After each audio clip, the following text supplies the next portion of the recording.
Valve has finally started pre-orders for the Steam Machine, and it is disappointing. But that is not surprising at all. The Steam Deck OLED got a $240 and $300 price increase back in May, so the price was expected to be high, but starting at $1,050, I think was higher than all of us expected. Also, what's sad is that the base model doesn't even include a controller in that $1,050 price. It's actually a different SKU that starts at over $1,100, and all of the marketing, I understood that every single model would come with a controller. The only difference between models would be whether they have more RAM or more storage, but no, the most expensive Steam Machine is a 2TB one with a controller, which is almost $1,500. And we all know part of the reason why the Steam Machine is so expensive, that being the current hardware market is absolutely abysmal thanks to AI, but it also doesn't help that Valve does not subsidize cost like other console makers do. Valve treats Steam hardware like its own separate business instead of covering some of that cost with the 30% fee that they take from developers, but even then, the Steam Machine is still massively overpriced. In Linus Tech Tips review of the Steam Machine, they actually said that they spoke to Valve about pricing, and they did not confirm what the pricing would have been, but they did say it would have been around the same jump that the Steam Deck OLED had, so around $200 to $300. I asked them specifically, what was the original price point in mind for the Steam Machine? And they're like, I can't give you that, but if you look at the price increase of the Steam Deck, that tells you what we were targeting for, and that's about a $200 price increase. So, which would put it around the $800 to $850 mark, which I think is what it needed to be priced at today to be interesting. When it was first announced, I was really excited. I was thinking that the price was going to be around $650, but that is clearly not the case. $850 back in 2025 would have been even more disappointing in my opinion, just because the specs that you're getting for the money is so terrible. And speaking of the specs, that is what makes the Steam Machine such a bad product. It's using low-tier last-gen hardware. The GPU is essentially a 7600M, which is a last-gen, bottom-tier mobile chip that is used in things like laptops. The CPU is also the same thing. It's a 6-core, 12-threaded mobile CPU.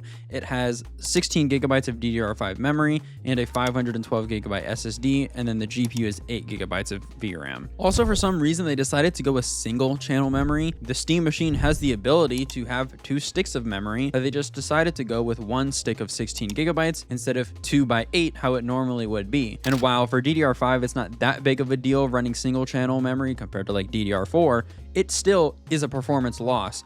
Gamers Nexus has already done a video how this is the case. And I want to say that there's nothing wrong with these specs, but with its price and how Valve marketed as a 4K with upscaling capable system, it just makes it look terrible. Now, they didn't specify what frame rates you would be getting at 4K with upscaling, but I would hope in the year 2026 at over 1,000 USD that you would be targeting at least 60 frames per second, which it does not. In most games, you're probably using FSR performance or maybe even ultra performance along with the lowest settings to just hit 60 FPS. And when you actually compare it to other consoles or a custom PC, it makes it look even worse. It's significantly more expensive than a PS5 and even more expensive than a PS5 Pro, while still being significantly slower than the both of them. Even comparing it to building your own PC, it's still terrible value. I spec'd out this system in literally 5 minutes, and I'm sure if you wait for deals, you could make it even better. And yes, it will be bigger, it will use more power, but it has a faster CPU,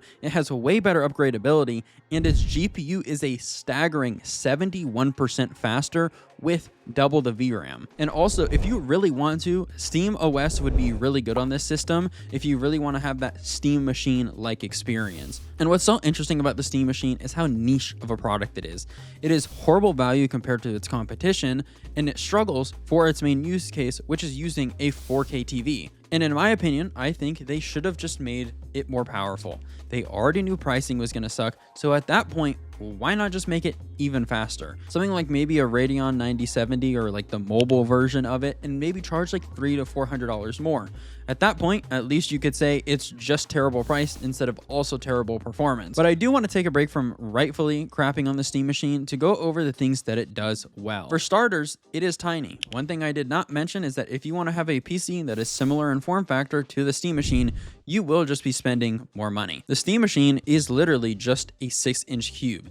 here's what it would look like in hand and compared to my current PC in the NCASE M2, which is 15 liters in volume, which is already super small. And that ITX tax is absolutely a thing. For equal tier of parts, you're probably spending $20 to $30 more. And a lot of the time with ITX, there's just very little to choose from. And I don't even know of many cases that are this form factor that could fit desktop size stuff. If I do find some, I will put them in the description and I'll probably show them here. Also, since its hardware is such low power, it will effectively be silent even when gaming. Another thing that I appreciate is Valve is not locking down this system. If you want to install Windows, you can. If you want to switch to another Linux distro, you can. Personally, I don't know why you would do that, since I think SteamOS is probably the best thing about the Steam machine. SteamOS perfectly bridges the gap between the options of PC, but with the simplicity of console. You also get things like quick resume. You get to navigate the OS with a controller. You get to turn it on with a controller, though I do think it's only the Steam controller that is able to do this. And it has HDMI CEC that lets you just plug in one cable to connect to things like a home theater setup, which